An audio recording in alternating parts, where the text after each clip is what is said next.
था और लड़कियां ढोल की आवाज़ पर गीत गा रही थी। हर तरफ खुशियों का माहौल था। जैसे ही अपनी कार से उतरा तो सामने का नज़ारा देखकर मैं घबरा गया। मुझे आता देख लड़के लड़कियां भागते हुए मेरी तरफ आने लगे और ढोल बजाने वालों ने भी जोरों से ढोल पीटना शुरू कर दिया। कुछ ही देर में मम्मी और पापा भी आते दिखाई दिए। मेरी मम्मी दोनों बहनें मुझ पर आफत बनकर टूट पड़ी थी। मैं 2 साल बाद अपनी पढ़ाई पूरी करके बाहर से आया था। मेरे अपने ही खबर सुनते ही अब माँ ने शादी की डेट रख ली थी। बाहर जाने से पहले मैं अपनी माँ पसंद से अपनी माँ के बेटे सुमित्रा से मंगनी करके गया था। इस बात से मेरे घर वालों को कोई दिक्कत नहीं था। सब कुछ मेरी पसंद पर तय हुआ कि मेरे वापस आने पर विवाह होगा और यहाँ आकर मैंने देख लिया कि सारी तैयारी पूरी हो चुकी है। मैं सफ़र से थका हुआ था। सब लोग मेरी जान ही नहीं छोड़ रहे थे। दुल्हा दुल्हा करके मेरी नाक में दम कर दिया था। मम्मी ने कहा अब छोड़ो भी, उसे आराम करने दो, कल जी भर के तंग कर लेना। उनके कहने पर सब भाग गए और मैं भी चैन की सांस लिया ही था कि पापा कुछ परेशान से कमरे में आते हुए दिखाई दिए। उनको इस तरह देखकर मैं चौंक गया। कुछ देर पहले तो वो बहुत खुश लग रहे थे। क्या बात है पापा, सब ठीक तो है ना? मैंने प्रेम से पूछा, मगर पापा बात को टाल गए। कुछ नहीं, बस थक गया हूँ, तुम भी आराम कर लो, सुबह बात करेंगे। मैंने उनको जाते देखा मगर मेरा दिल घबरा गया था। कोई तो बात थी कि पापा के चेहरे पर परेशानी दिख रही थी, मगर बिस्तर पर लेटते ही मेरी आंखें बंद होने लगी और वो कुछ ही देर में गहरी नींद में सो गया। सुबह मेरी आंख की जोर से खुली जब मैं जल्दी बाहर आया तो जहां मम्मी आंसू बहाए जा रही थी और पापा सिर पकड़े बैठे थे। क्या हुआ पापा? मैं जल्दी से उनके करीब चारपाई पर बैठ गया। बहुत परेशान था कि ऐसा क्या हो गया कि 2 दिन बाद मेरी शादी थी और शादी वाले पर ही रोने का माहौल बन गया था। पापा ने मेरे कंधे पर हाथ रखा। कुछ नहीं, तू परेशान ना हो। तभी अचानक मम्मी बोल पड़ी, कैसे परेशान ना हो, बता दे उसको, उसको भी तो मालूम हो कि सरकार ने क्या संदेश भिजवाया है। मम्मी आंसू पोंछते हुए बोली, अब मैं समझाया जा, सरदार ने क्या रायता फैलाया था कि मेरे माता पिता इतने परेशान थे। पापा ने मुझे अंदर कमरे में चलने को कहा और खुद भी मम्मी को चुप रहने को कहने लगे। पापा ने मुझे जो कि कुछ बताया वह सुनकर मेरे तो होश उड़ गए, क्योंकि उनका कहना था कि सरदार का हुक्म है कि तुम एक ही दिन में 2 शादियां करोगे, वरना तुम्हारी पत्नी गायब हो जाएगी। ये बात सुनकर मेरा दिमाग खराब हो गया। भला ये कहाँ का नियम है? मैंने साफ साफ कह दिया कि मैं इस बात को नहीं मानता और जब मैं अपनी पसंद से शादी कर रहा हूँ तो दूसरी लड़की की ज़िंदगी में खराब क्यों करूँगा? और क्या लड़कियों के रिश्ते बाजार में मिलते हैं कि 2 पैसे देकर एक ही दिन में दूसरी दुल्हन भी ढूंढ लो? मुझे आपसे बाहर देखकर पापा खामोश रहने का कहने लगे, लेकिन मैं वहाँ से उठकर आ गया। लो भला ये कैसा कानून चल रहा है? इस गांव में ऐसी बात आज तक न देखी न सुनी। मैं सोचते सोचते खिड़कियों की तरफ निकल गया ताकि ताज़ा हवा में कुछ तबीयत ठीक हो सके, लेकिन वहाँ भी यही बात मेरा पीछा करते रहे। शाम को पापा ने फिर वही बात की तो मैंने उनको साफ साफ मना कर दिया कि ऐसी बातें सोचे ही ना। मैं नए दौर का लड़का हूँ और इन सब बातों को नहीं मानता। मगर बेटा, हमारी इज्जत का सवाल है। अगर तूने दूसरा विवाह ना किया तो तेरी पत्नी गायब हो जाएगी, फिर हम लोगों को क्या मुंह दिखाएंगे? पापा भी सरदार की बातों में आ गए थे। मैंने उनको अच्छे से समझा दिया कि मैं विवाह होते ही सुमित्रा को यहाँ से दूर ले जाऊंगा, जहाँ मैं उसे सुरक्षित होगी। तब तो आपको पापा मुझसे सच्चाई छुपा रहे थे, मगर मैंने उनको एहसास नहीं होने दिया और कह दिया कि मुझे डरा इस मामले में कोई लेना देना नहीं है। मगर मैं इस बात की जड़ तक पहुंचना चाहता था कि आखिर यह सिलसिला कब और कैसे शुरू हुआ था, क्योंकि मैं पढ़ाई की वजह से हमेशा गांव से दूर ही रहा था। पापा ने कॉलेज के वक्त से ही शहर भिजवा दिया था, जहां से मैं हॉस्टल में रहकर पढ़ता था। मेरे पापा की अच्छी खासी जमीनें थी और अपने आम के बगीचे भी तो थे। हम गांव में सरदार नहीं थे, मगर उनसे कम भी नहीं थे, और गांव में और भी बहुत से लोग थे जो अच्छे खासे अमीर थे। मगर हमारे गांव में सरदारों का अपना एक इज्जत होता था, क्योंकि वही लोग गांव में होने वाले किसी भी प्रॉब्लम को हल करने की कोशिश किया करते थे। वो हर अच्छे बुरे वक्त में अपने गांव वालों का साथ दिया करते थे। हमें भी उनकी हर एक बात माननी पड़ती थी, लेकिन ये बात मैं मानने को हरगिज तैयार नहीं था कि शादी की तैयारियां जोरों पर थी और वो दिन भी आ गया जिसका मुझे इंतजार था। सुमित्रा मुझे उस वक्त से पसंद थी जब मैं कॉलेज में था। वो भी कभार मुझसे पढ़ने आया करती थी। जब मैं भी गांव आता छुट्टियों पर तो वह मुझसे बताती कि मेरी तरह वो भी अपनी पढ़ाई पूरी करना चाहती है, और उसके पापा ने उसे 10वीं के बाद उसे पढ़ने की इजाज़त दी है, क्योंकि वो अपनी बच्ची को शहर नहीं भेजना चाहते थे। उन्हीं दिनों मुझे सुमित्रा से प्यार हो गया था, और ये मोहब्बत दिन ब दिन बढ़ता ही गया। और अब वो वक्त आ गया था जब मैं अपनी मोहब्बत को पाने वाला था, मगर मेरी खुशी में ये जहर घोलने की कोशिश की गई थी। उसकी वजह से मैं बहुत परेशान था। विवाह का वक्त था। मुझे लगा कि कुछ संदिग्ध लोग बारात में शामिल थे। शायद वो सरदार की तरफ से पहरेदार थे, क्योंकि मैंने दूसरी शादी से इनकार किया था, तो उनको खौफ था कि कहीं मेरी बेबी गायब न हो जाए। लेकिन मैं अपनी सोची समझी प्लानिंग के साथ विवाह होते ही जब दुल्हन को मेरे साथ गाड़ी में बिठाया गया, तो मैंने बहाने से कार रोकी और छुपते हुए सुमित्रा को लेकर दूसरी गाड़ी में बैठ गया, जो मेरे खास दोस्तों ने हमारे लिए खड़ी की थी। मेरे दोस्त संदीप और रोहित कब से हमारा इंतजार कर रहे थे। जैसे ही हम कार में बैठे, संदीप ने तेजी से गाड़ी चलाई और हम शहर की तरफ जा रहे थे। सुमित्रा में मैं पहले सब कुछ बता चुका था। वह काफी परेशान हो गई थी, मगर मैं उसका हाथ थाम रखा था ताकि वो धैर्य रखे। काफी दूर चलने के बाद अब हम बेफिक्र थे, क्योंकि कोई हमारा पीछा नहीं कर रहा था। हमने सारी रात सफर किया। सुबह तक हम शहर तक पहुंच चुके थे। ये एक अनोखी शादी थी कि दूल्हे ने अपनी दुल्हन को भगाया था, लेकिन ये सब करना मेरी मजबूरी थी। अगर मैं ऐसा ना करता तो हमेशा यही परंपरा हमारे गांव में पनपता रहता। मैं खुद को खत्म करना चाहता था।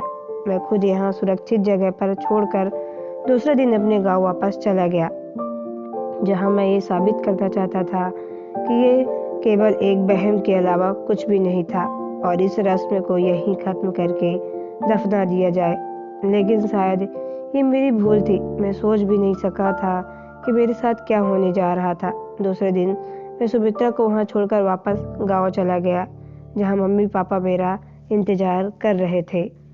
लगातार लंबे सफर ने मुझे काफी थका दिया था, लेकिन अब मैं खुश था कि सुमित्रा महफूज थी। मैंने शाम होते ही अपने घर वालों को साथ बिठाकर समझाया कि अब तो आपको यकीन आ गया कि ये सब एक झूठी बात है जो लोगों ने फैलाई हुई है। आज के बाद इस पर कोई यकीन नहीं करेगा। अभी हम ये बात ही कर रहे थे कि गांव में कुछ लोग मुझसे मिलने आ गए। असल में उनका मकसद ये जानना था कि मेरी बेबी अब भी मेरे पास थी या गायब हो चुकी थी। मैंने उन सबको बताया कि ऐसा कुछ नहीं है, सुमित्रा सुरक्षित है और मैं उस रस्म को खत्म करना चाहता हूँ। वहाँ बैठे एक शख्स ने मुझे पूछा कि हम कैसे मान लें कि वो सुरक्षित है।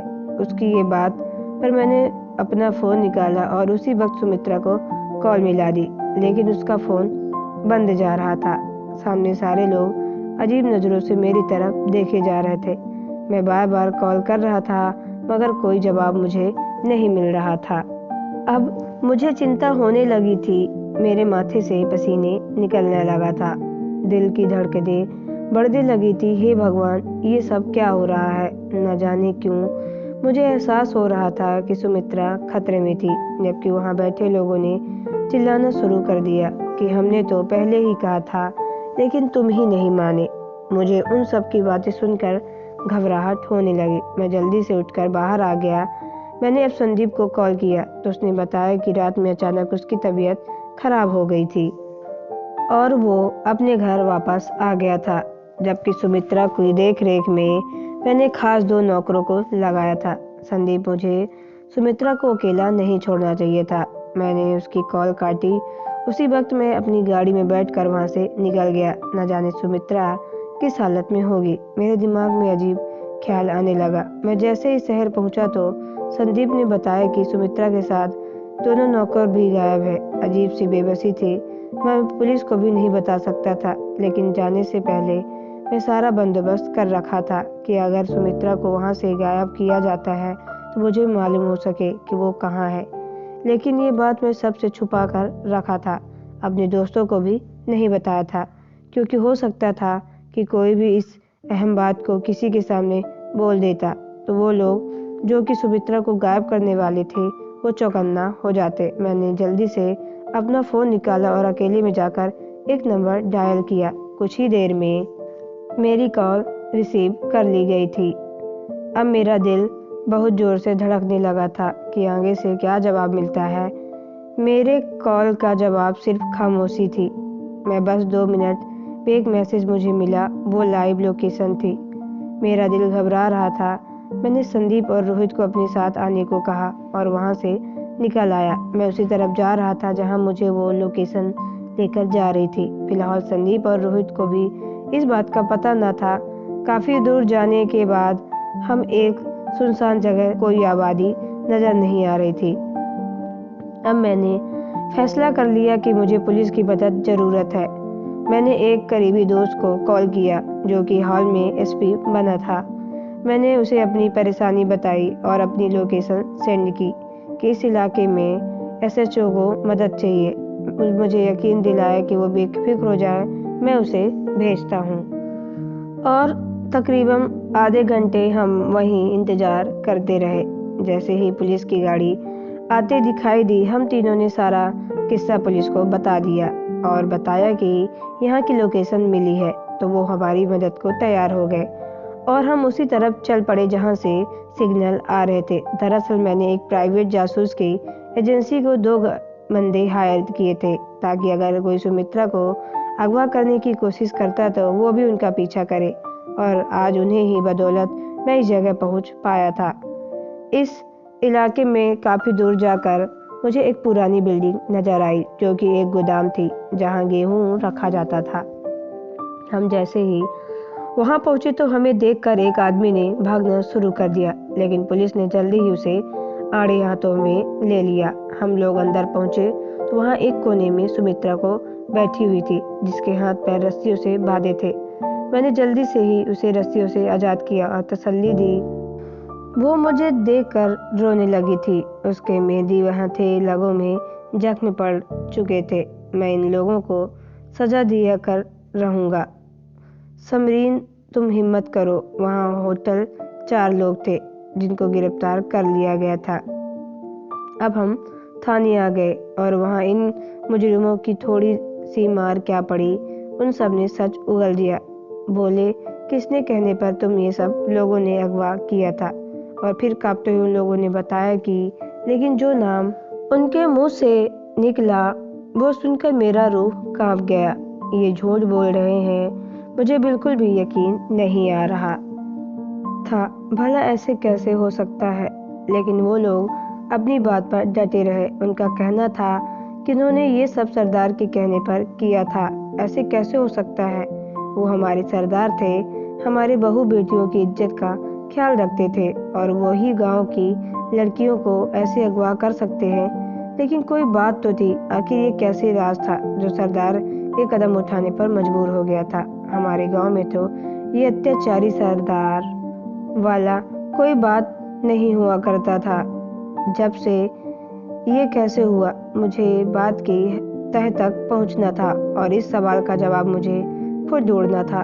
मैं एक पढ़ा लिखा नौजवान था। मेरा फर्ज बनता है कि मैं सरदार से सवाल करूं, चाहे उससे मुझे कोई खतरा क्यों ना हो। मैं वहां से निकलते ही मैं वापस सुमित्रा को लेकर गांव आ गया। सब घबराने सुमित्रा को देखकर मुझे बहुत खुश थे, लेकिन अभी मैं परेशान था। कुछ देर आराम करके मैं बाद में सरदार की हवेली की तरफ निकल गया, जहां सरदार अपने गांव वालों के मामले सुन रहा था। मैंने भी उनको नमस्कार किया और बोला, और मेरा भी एक जरूरी मामला है, अगर आप आज्ञा दें तो सबके सामने बयां करूं या अकेले में सुनना चाहोगे? सरदार ने मेरी बात पे सर हिलाकर मुझे मालूम हुआ कि तुम्हारी बीवी गायब हो चुकी है, और अगर तुम हमारी बात मान लेती तो ऐसा बिल्कुल भी ना होता। वो जानबूझकर बोला था कि सब लोग जान लें कि मैं उनकी बात ना मानकर बुरा किया हूँ। नहीं सरदार, वो बात नहीं है। दरअसल सच्चाई कुछ यूँ है कि मैंने अपनी पत्नी को छुड़वा लिया है, और जो लोग पकड़े गए हैं उन्होंने नाम भी बता दिया है कि वो किसके कहने पर ऐसा कर रहे थे। मेरी बात सुनकर अब अकबर सरदार का रंग फीका हो चुका था और वो अपने माथे से पसीना साफ करने लगे। उन्होंने उसी वक्त मुझे कहा, मेरे साथ अंदर चलो, और जल्दी जल्दी वहां से अंदर की तरफ जाने लगे। मुझे अब किसी बात पर डर नहीं था, क्योंकि मुझे भगवान पर विश्वास था। कोई सरदार किसी से उसकी इज्जत नहीं ले सकता। अंदर जाते ही सरदार ने गरजते हुए कहा कि क्या बेहुदगी था, तुम क्या साबित करना चाहते हो? मैंने अभी आपको कुछ बताया भी नहीं है, आप बिना वजह क्यों चिल्ला रहे हैं? तब उसने खुद को कुछ काबू में किया, लेकिन मैं पूछना चाहूँगा कि आपने ये सब क्यों किया? हम तो आपके अपने गांव के रक्षक समझते हैं, और अपने हमारी इज्जत पर दाग डालने की कोशिश क्यों की? जबकि आपको रात में जब मैंने आपके आदमी आपसे आप देखे तो मुझे फक्र महसूस हो रहा था कि मेरे सरदार ने मेरी इज्जत की हिफाजत के लिए उनको भेजा था। लेकिन ये मेरी भूल थी। आपने तो मेरी बीवी को घायल करने के लिए उनको भेजा था। आखिर क्यों? मैं चिल्ला पड़ा, सरदार, मैं चाहता तो सबके सामने आपका राज खोलकर आपको बेइज्जत कर दे सकता था, लेकिन पूरे गांव में आप मुंह दिखाने के काबिल न रहते। आसपास के इलाकों के सरदार भी आप पर थू थू करते। लेकिन मैं आपसे सच्चाई जानना चाहता हूँ कि ऐसा क्यों किया? मेरी बात पे सरदार के कंधे झुक गए, और वो चारपाई पर तुम्हारा मुजरिम हूँ, लेकिन मैंने अपनी इज्जत बचाने के लिए किया। आज से 15 साल पहले मैंने अपनी पसंद से धूमधाम से शादी की थी। मेरी शादी के दिन ही कहीं में एक फकीर आया था, जो अजीब से हुलिम में उन्होंने सबके सामने मुझे कहा था कि वो तो शादी करना, वरना हमारी पतली पहले गायब हो जाएगी। कहकर वो जोर जोर से हंसने लगा था। सब लोग उसकी बात को मजाक समझकर हंसने लगे थे। मैं शहर की एक लड़की से शादी कर रहा था, जो कि एक गरीब घर से थी।